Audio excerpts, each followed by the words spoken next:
Hey guys, it's Mario here. I hope you're doing well. Hope you're crushing it in the gym and outside of the gym. And I hope this angle here is making my bicep look bigger. That's very important as well. Now, there's something I want to talk to you guys a bit about. Something that's been on my mind lately that I wanted to put out there to see how you guys resonate with that. And the basic idea is that we tend to value things. We tend to put more emphasis on things in our lives that we put more effort in.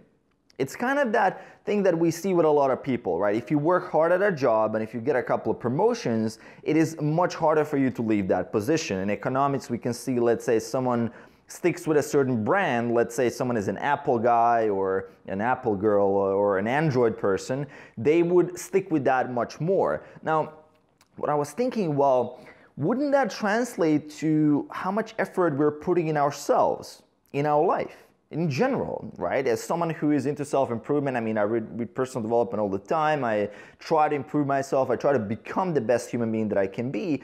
And I'm wondering, is that making me appreciate my life more? And I think it's definitely true. I mean, just looking at the observational data, right? I don't have a lot of scientific data on this, but looking observationally, it does make sense that we will value more things that we really work for.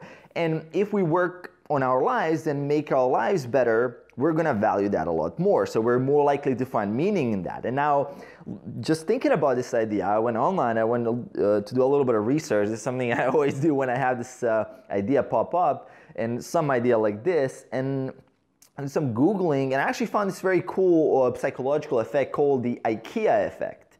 Right, so this is well documented. There's some research on it. A lot of people have written about that. It's basically that IKEA, for example, as a company, will make certain things very hard to assemble, and then when you assemble it, you will like it more, right? You will keep that item more, and you tend to value it a lot more.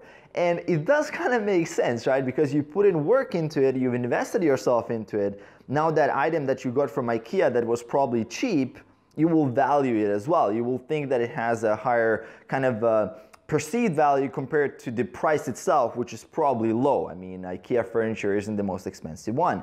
And that's kind of the hack, I guess, for how you can improve your life and be more happy about yourself, is really by working more on yourself, by putting more effort in yourself. And it's kind of an upward spiral, right? The less effort you put in yourself, the less you will value your life. You're more prone to enter depressions. You will be less motivated to crush it, to keep improving yourself. And the more you do improve yourself, it's just kind of that upward spiral that we can see happen to a lot of people. I mean, a lot of people that follow the channel, I mean, you guys, I mean, I see the comments and it's like, just, oh man, I started this, I did a little bit of that, I started a little bit of caloric deficit, I started a little bit of fasting, I started doing some strength training, bam, I lost 30 kilos, right? It's like, and the person doesn't, I mean, we cannot exactly pinpoint when that spiral started, but it started by putting in a little bit of effort. Putting in effort seems to have a very, very high return on investment, not just from the result that you get in the moment, but also over your general feel of how well you are valuing the thing, right? So the more effort you put into the gym, the more you will value the gym. And very, very interesting, something I wanted to kind of share with you guys, something I've been thinking a lot about.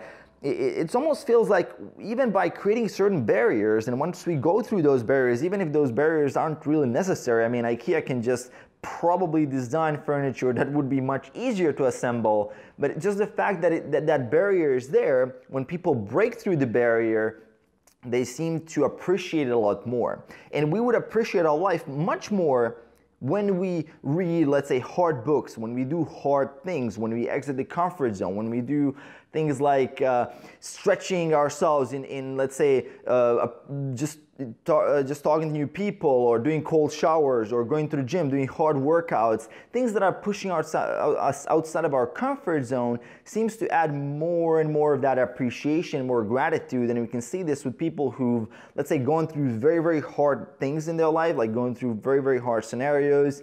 Someone who has been through a lot, they appreciate life a lot more in general, right? I mean, this is not an obviously one size fits all.